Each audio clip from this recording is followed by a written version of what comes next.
www.mediamosaïque.com. Ça, c'est Henri Bourassa. Ça, c'est boulevard Henri Bourassa. Ouais, donc, il faut aller... Fait que là, on est comme là. On est là. Fait que ça va là. Fait qu'on Voulez-vous que je prenne mon auto? Oui, c'est tout. Ouais. On a assez de marche. Oui, c'est assez long. Hein? C'est assez long. OK. Ils disent, ils vont faire du porte-à-porte à soir. On va Ouais, prendre ouais, la c'est thé. Oui, c'est vrai, il faut apporter ça. Aujourd'hui, on est quasiment à quelques Jour de la victoire. Alors oui, dites-nous comment ça s'est passé. On est à quelques jours de la fin de la campagne. Alors, ben, ça va bien. On a eu une superbe belle campagne. On a su faire passer notre message auprès des électeurs. Puis l'accueil est chaleureux. Ça se passe bien, ça se vit bien.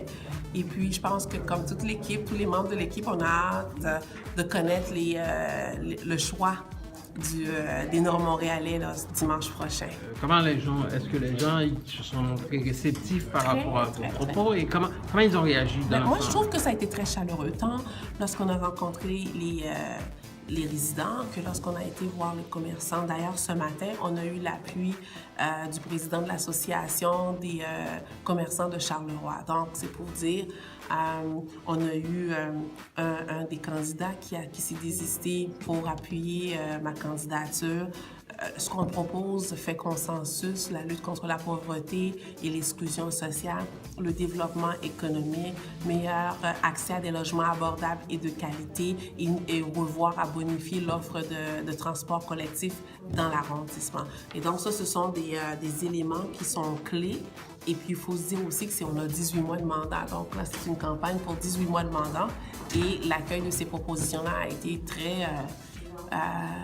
été très positif, vraiment. Est-ce qu'on peut dire que les gens sont dans l'expectative ou bien il y a l'effet un certain effet Caroline Mibel? Moi, je sais que les gens sont prêts à embarquer. Quand je fais le porte-à-porte, des fois, j'arrive, oui, non, je vous ai déjà choisi. Ou bien maintenant qu'on a eu l'anticipation, le vote par anticipation qui vient de passer, j'arrive des fois, j'ai déjà voté, puis c'est pour vous. On vient de faire la distribution de quelques lettres à des nouveaux électeurs.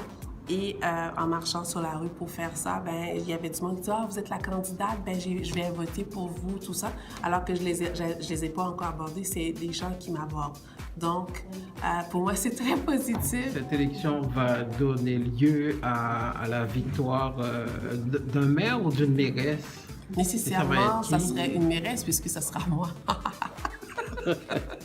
Alors, vous êtes persuadé? Sinon, on ne fera pas la bataille. À quoi ça sert de faire une bataille si c'est pas pour la gagner? Donc, je me suis engagée dans ça avec l'équipe de Projet Montréal, avec une équipe bonifiée également de personnes grassroots.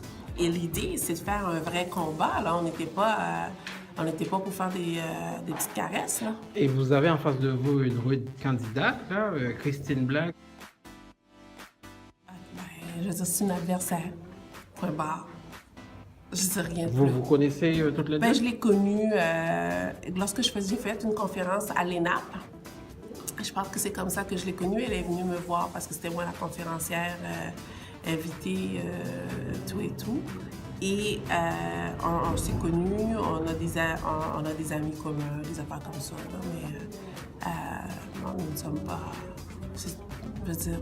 Okay. C'est une adversaire, c'est tout. Mais... par rapport à elle, ce que je déplore, c'est qu'on s'est toutes les deux engagés dans une lutte démocratique, mais elle ne respecte pas, elle et son équipe ne respectent pas les leviers démocratiques, à savoir les débats. On n'a jamais eu l'opportunité d'échanger.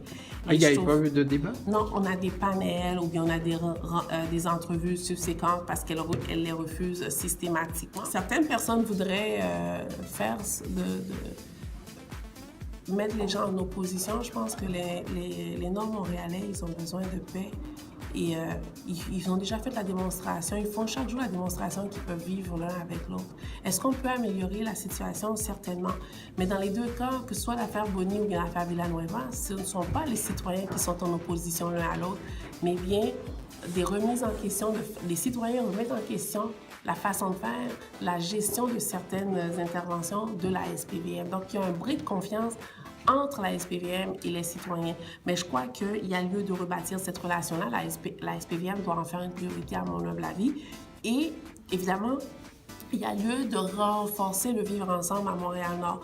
Et pour ça, c'est de voir comment on peut faciliter l'inclusion sociale de l'ensemble des résidents et pour faire en sorte que ces personnes-là puissent contribuer à l'amélioration de notre collectivité. On a vu un petit peu que l'ethnicité a pesé un petit peu dans cette campagne. Pas celle qui est venue avec la question de l'ethnicité, comme vous le dites. Mais il y a lieu de travailler sur une meilleure représentativité de l'ensemble de la population montréalaise, québécoise, canadienne dans les instances décisionnelles, dans l'appareil gouvernemental. Je comprends mal, entre autres, qu'on puisse dire d'une journée qu'il faut plus de diversité au sein de l'appareil gouvernemental, au sein de l'appareil municipal, et le lendemain dire, voilà, il y en a 3, donc c'est déjà trop. OK? Donc, un maire qui a fait passer une motion au conseil municipal pour dire qu'il faut plus de représentativité, pas deux motions pour dire qu'il faut plus de représentativité, et le lendemain va dire il y en a trop. Et je m'explique mal cette contradiction. Et là, vous êtes persuadé que vous dirigez vers un peu ce qu'on pourrait appeler la possibilité de faire l'histoire, savoir que dans le territoire nord-montréalais... Moi, je travaille pour ça. Moi, je travaille, comme je l'ai dit tantôt, je travaille pour gagner. Pour mieux comprendre notre univers et une humanité de plus en plus nuancée, toute une équipe de spécialistes de l'information vous offre des vues panoramiques ou microscopiques de ce qui fait l'actualité. Un simple clic, www.mediamosaïque.com.